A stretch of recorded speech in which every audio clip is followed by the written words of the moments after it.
ప్రతి ఒక్కరు చూడాల్సిన పాడ్కాస్ట్. చిన్న డిస్క్లైమర్, కొంచెం సెన్సిటివ్ టాపిక్స్ గురించి మాట్లాడబోతున్నాం బికాస్ ఎవ్రీవన్ షుడ్ రిలేట్. ఈ పొలిటీషియన్స్ లేకపోతే యాక్టర్స్, రియల్ ఎస్టేట్ వాళ్ళు వీళ్ళు నడిపిస్తున్న యూనివర్సిటీస్కి జాయిన్ అవ్వద్దు is what you saying.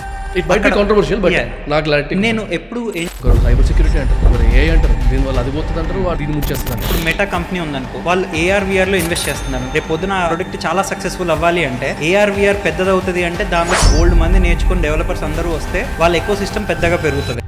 College అంటే క్లాస్కి ఫోన్స్ తీసుకురాకూడదు, ల్యాప్టాప్లు తీసుకురాకూడదు అంటే మరి చదివేదేమో కంప్యూటర్ సైన్స్ ఇంజనీరింగ్. అదేంటి దీని క్వశ్చన్ చేస్తామంటే అసలు ఇది ఎప్పటి నుండో ఉంది, ఎందుకు అంటే ఆన్సర్ లేదు. सर उस समय हम 18 साल के थे और अभी हम 30 साल के हो गए.